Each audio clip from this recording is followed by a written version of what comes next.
Je m'appelle Annelise, j'ai 26 ans. Je travaille dans les milieux culturels, où je m'occupe souvent de la prog et de l'accueil des artistes pour différentes structures associatives ou publiques ou privées.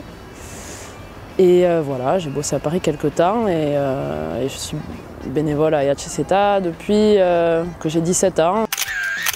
Pour moi, le festival, c'est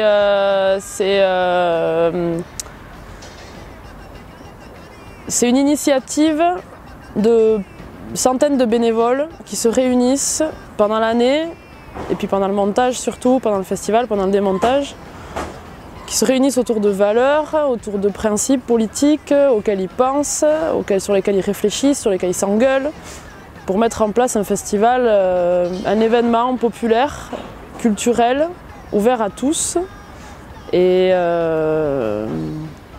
avec pas grand-chose, et sur les principes de l'autogestion, de l'autofinancement, donc avec plein de contraintes, plein de bâtons dans les roues qu'on se met nous-mêmes, mais qui fait que le festival est indépendant et qu'il est libre de faire la programmation et de présenter ses valeurs comme il le veut.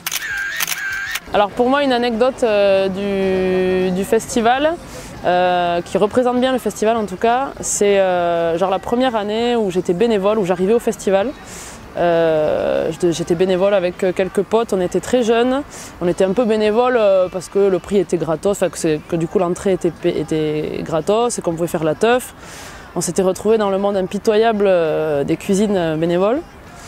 Et un quart d'heure avant qu'on finisse, il était 1h du mat et il nous amène une pile de cajots de salade à laver, mais une pile de cajots qui devait faire ma taille, quoi.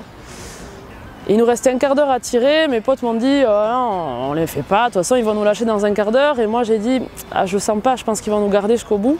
Et en fait effectivement on s'est rendu compte qu'ils nous ont gardés jusqu'à ce que toutes les salades soient lavées, en buvant du Ricard à côté de nous parce qu'ils avaient fini de bosser. On s'est bien fait bisuter, c'était bien drôle, même si sur le moment on leur en voulait vachement.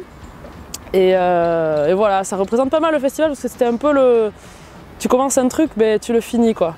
Et quelques années après, j'ai recroisé, j'ai re-rencontré un de ceux qui m'avait bisuté, comme ça j'en ai reparlé. Et il m'avait dit putain, je souhaitais jamais recroiser la personne à qui j'avais fait ça. Voilà, ça représente assez bien le festival pour moi, cette anecdote. C'était assez marrant. Pour les 20 ans du festival, ben, j'espère qu'il va rester toujours jeune, toujours investi par les nouvelles générations, qu'il arrive à s'adapter au monde dans lequel il est pour lui faire passer les messages qu'il veut, qu'il garde ses valeurs. Avec beaucoup de volonté et sans forcément beaucoup d'argent et de moyens, on peut faire des très très beaux projets. C'est ça que ça m'a appris personnellement, le festival, surtout dans la vie. Et ça m'a appris pas mal de choses d'autres aussi, notamment mon travail, entre autres.